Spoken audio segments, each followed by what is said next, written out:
குரங்கின் மந்திரவாள். ஒரு சின்ன குரங்கும் அதன் நல்ல நண்பனான ஒரு நாயும் சந்தோஷமாக வாழ்ந்து வந்தார்கள்.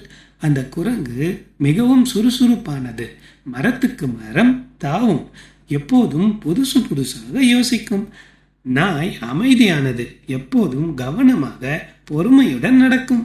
ஒரு நாள் ஒரு பழமையான மரத்தின் அருகே குரங்கு விளையாடிக் கொண்டிருந்த போது அதன் வால் திடீரென ஒளிரத் தொடங்கியது.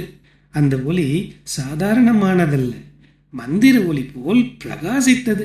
அந்த வாளில் ஒரு விசித்திரமான சக்தி வந்துவிட்டது. அந்த மந்திர வாள் எதை நினைத்தாலும் அதை உடனே நிகழ்த்தும் சக்தி கொண்டதாக மாறியது. குரங்கு ஆச்சரியத்தில் மூழ்கியது. அது நினைத்த விஷயங்கள் ஒரு கணத்தில் நடந்ததை பார்த்து மிகவும் உற்சாகம் அடைந்தது. ஆனால் அந்த சக்தி சிறிது சிறிதாக அதை அதிகமாக ஆசைப்படச் செய்தது.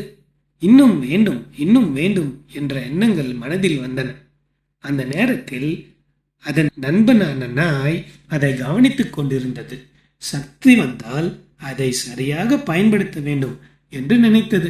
காலம் செல்ல செல்ல குரங்கு புரிந்து கொண்டது, இந்த சக்தி விளையாட்டுக்கானதல்ல. தவறாக பயன்படுத்தினால் அது அனைவருக்கும் தீங்காக மாறும். அந்த மந்திர வாளை வைத்து தனக்கு வேண்டியதை மட்டும் பெறாமல் காட்டில் இருக்கும் மற்ற உயிரினங்களுக்கு நன்மை செய்வதே சிறந்தது என்று அது உணர்ந்தது. அதனால் குரங்கும் நாயும் சேர்ந்து அந்த மந்திர சக்தியை நல்ல காரியங்களுக்கு மட்டுமே பயன்படுத்த முடிவு செய்தார்கள். சிறிது நேரத்தில் மந்திரவாளின் ஒளி மெதுவாக மறைந்தது. ஆனால் அவர்களின் மனதில் ஒரு பெரிய வெளிச்சம் பிறந்தது. அந்த வெளிச்சம் பொறுப்பின் வெளிச்சம், நல்லதை தேர்வு செய்த சந்தோஷம். அந்த நாளிலிருந்து அவர்கள் புரிந்து கொண்ட ஒரு விஷயம், சக்தி கிடைத்தால் அதோடு பொறுப்பும் சேர்ந்து வர வேண்டும். நல்ல மனம்தான் உண்மையான மந்திரம்.